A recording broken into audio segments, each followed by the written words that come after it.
নমস্কার সুপ্রিয় দর্শক শ্রোতা সকলকেই স্বাগত হিন্দু লাইভস ম্যাটার ইউটিউব চ্যানেলে। দর্শক, লন্ডনে মিয়া বিবি কবুল করেছে, আপনারা সেটা দেখেছেন এবং জাতি উৎফুল্ল। তো কে যে মিয়া আর কে যে বিবি সেটা আমরা জানি না, তবে ধারণা করতে পারি। তো যে যার মতো ধারণা করে নিতে পারেন, তবে এটা সত্য যে মিয়া এবং বিবি কবুল বলেছেন, এইটাই হচ্ছে মূল কথা। কিন্তু দর্শক, এই যে মিয়া বিবির কবুল বাংলাদেশের লাল স্বাধীনতার বিরোধী নয় কি? লাল স্বাধীনতা হয়েছিল দেশকে নাকি পরাধীনতা থেকে মুক্ত করতে। লাল স্বাধীনতা হয়েছিল ভারতের আধিপত্য থেকে বেরিয়ে আসতে। কিন্তু এখন তো আমরা দেখতেছি প্রাসাদ ষড়যন্ত্র হচ্ছে। মিয়া বিবি কবুল করতেছে, এইবার ঢাকা না, দিল্লিও না, এইবার মিয়া বিবির কবুল হচ্ছে লন্ডনে। আপনারা একটু ভাবতে পারেন কি জঘন্য একটা পরিস্থিতি হয়েছে। সেই এখন লাল স্বাধীনতার সৈনিকরা এখন কি বলবে?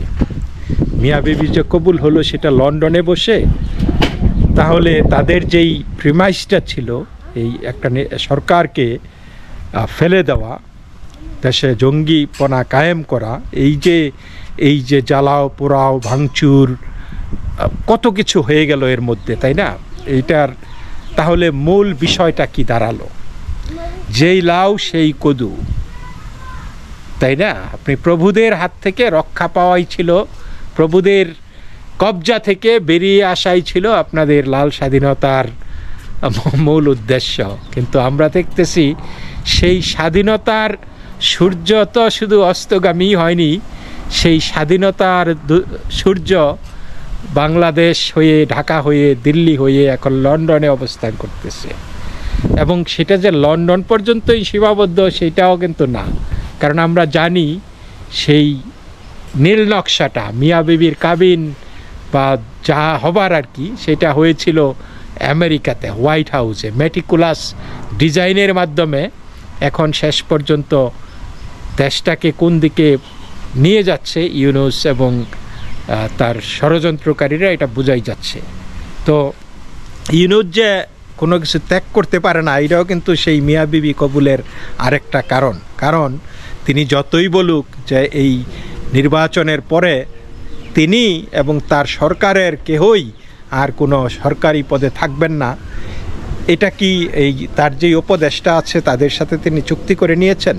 তো তাদের ইউনুস থাকবে না ভালো কথা, কিন্তু অন্য রাজ্যে থাকবে না সেই গ্যারান্টি তিনি পেলেন কিভাবে? মানে তাদের সাথে কি কথা হয়েছে? আরেকটা জিনিস হলো যে তিনি না থাকলেও কোনো অসুবিধা নাই, কারণ এই পর্যন্ত এই যে দেখেন 10টা সফর তিনি করেছেন, 11টা সফর করেছেন।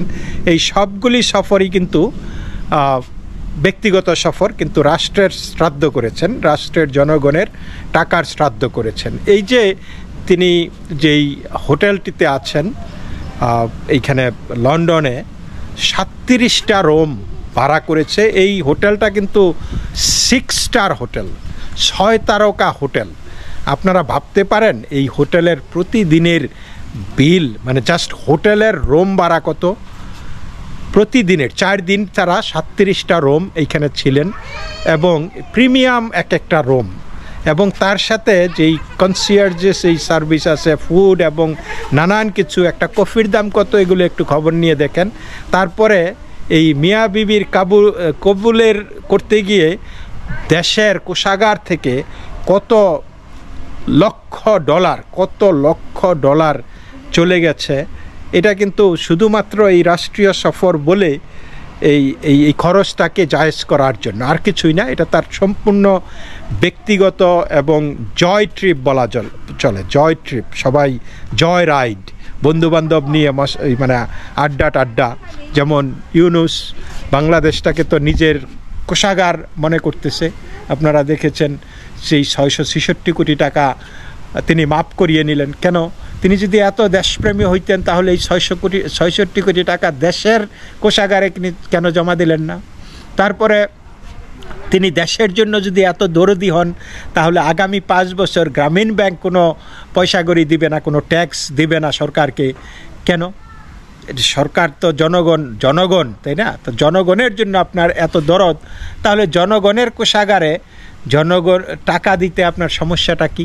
তারপরে এই পূর্বাঞ্চলে তিনি 301 বিঘার মতো জমি নিয়েছেন তার গ্রামীণ ব্যাংকের যেই গ্রামীণ বিশ্ববিদ্যালয়ের জন্য। 300 একর জমির দাম কত আপনারা জানেন? পূর্বাঞ্চলের 300 বিঘা জমির দাম কত হইতে পারে? একটু জাস্ট থিঙ্ক অ্যাবাউট ইট। এবং তিনি একটা বিশ্ববিদ্যালয় তিনি তার নিজের নামে করে নিলেন।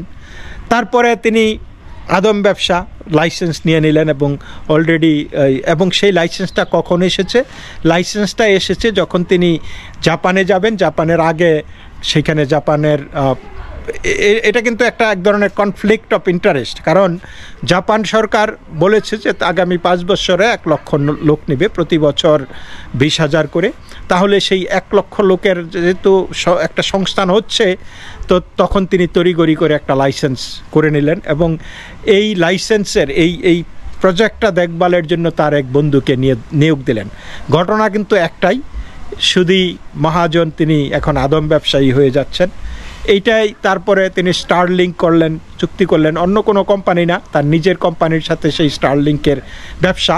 তো মোটামুটি দেখা যাচ্ছে যে যা তিনি করেছেন বাংলাদেশে এই ক্ষমতায় থেকে, সব কিছু নিজের এবং তার বন্ধুবান্ধবের সুবিধার জন্য। এবং তার সরকারে যেই মানুষগুলি আছে অনেকেই অধিকাংশই চাটগাইয়া বেসড, এবং তার বাতিজা, তার গার্লফ্রেন্ড, তার বন্ধুবান্ধব মিলিয়া একটা সিন্ডিকেট দিয়ে এই সরকারটা চলতেছে। সুতরাং তিনি বলছেন যে এরপরে আর তিনি থাকবেন না, কিন্তু তিনি এই গত 8-9 মাসে এবং আগামী 8-9 মাসে যা করবেন তা মানে কত বিলিয়ন ডলার, মানে অন্যান্য এই 10 বছরেও বা 20 বছরেও অন্যান্য সরকার সেগুলি করে নাই। কারণ তিনি অন্যান্য সরকার যেগুলো করেছে, আমি বলছি যে বাংলাদেশের সব সরকারই দুর্নীতিবাজ। আমরা হাওয়া ভবনের নামও শুনেছি, খাম্বারও নাম শুনেছি, এবং আমরা দেখছি আওয়ামী লীগের আমলেও দুর্নীতি হয়েছে, টাকা পাচার হয়েছে। কিন্তু তিনি যেইভাবে মানে তারা টাকা দুর্নীতি করেছে, টাকা পাচার করেছে, মানে ওই প্রজেক্ট করে সেই প্রজেক্ট থেকে মানে বেশি দাম ধরে সেই টাকাগুলি নিয়েছে।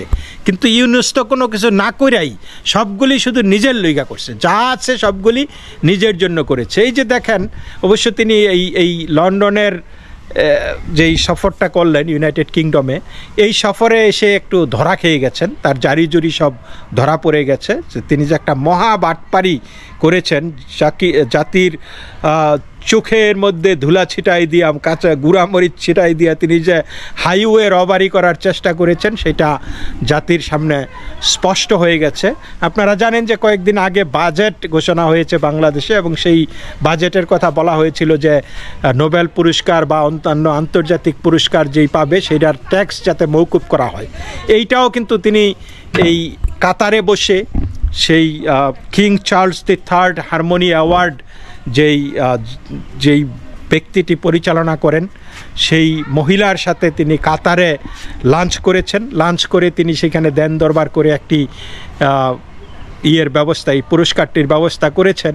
এবং এই পুরস্কার কিন্তু খুব বেশি টাকার পুরস্কার না, কিন্তু এইটা তিনি দেখিয়ে ওই বাজেটের মধ্যে এই ক্লজটা ঢুকিয়ে দিয়ে এমন একটা ফায়দা লোটার চেষ্টা করেছিলেন যে তিনি যাতে ওই বিদেশে তো উনি অনেক টাকা পাচার করেছেন এই কয়েকদিনেই, তো সেই টাকাটা তিনি আবার দেশে রিপেট্রিয়েট করে মানে বুঝাইবেন যে এটা সাদা টাকা। উনি বিভিন্ন জায়গা থেকে লেকচার দিয়ে বা উনি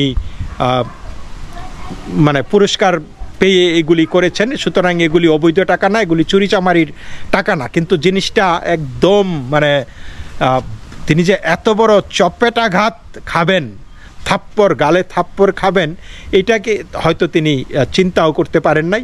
এবং এই পুরা ঝাড়িঝুড়িটা পুরা নষ্ট হয়ে গেছে। যে তিনি বলে এসেছেন যে তিনি রাষ্ট্রীয় সফরে আসতেছেন, অথচ রাষ্ট্রই জানে না যে তিনি কোথায় আসতেছেন, কিভাবে আসতেছেন। রাষ্ট্র তার সাথে দেখা করে নাই, রাষ্ট্র তাকে বিমানবন্দরে গিয়ে অভ্যর্থনা জানায় নাই, বাংলাদেশের হাইকমিশনার বা বাংলাদেশের দূতাবাসের কর্মীরা গিয়ে তাকে অভ্যর্থনা জানিয়েছে, তার সাথে ব্রিটিশ প্রাইম মিনিস্টার দেখাও করে নাই।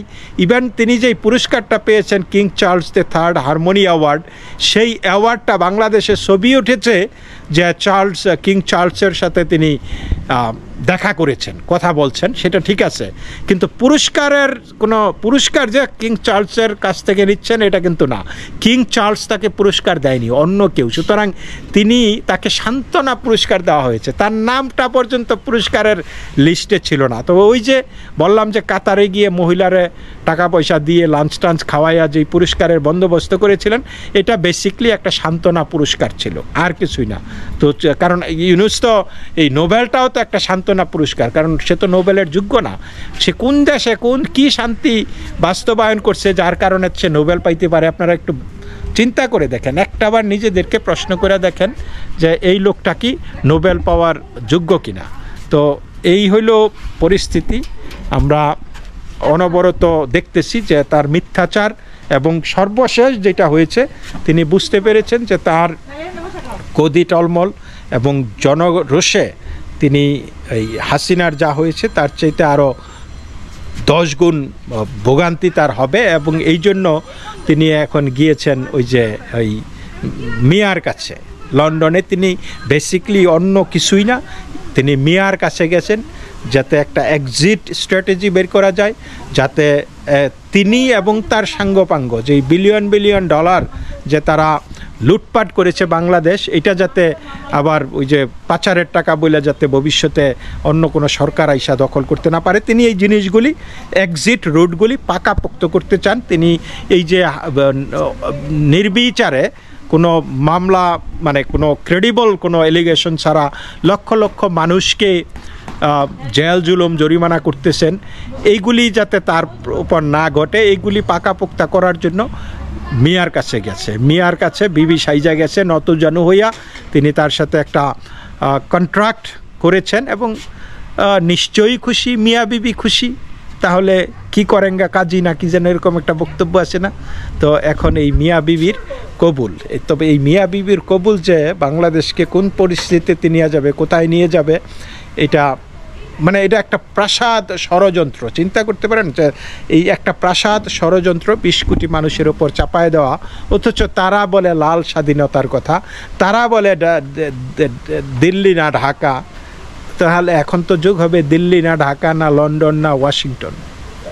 তো তারা এখন পুরা জিনিসটাকে জগা খিচুড়ি করে ফেলেছে। তারা যে একদম পুরা নেমক হারাম, পুরা এই দ্বিচারী, তাদের মধ্যে দ্বিচারিতায় ভরপুর, এটা আর বুঝতে অসুবিধা নাই। এই পুরা জিনিসটাই একটা ষড়যন্ত্র, এবং গভীর ষড়যন্ত্র।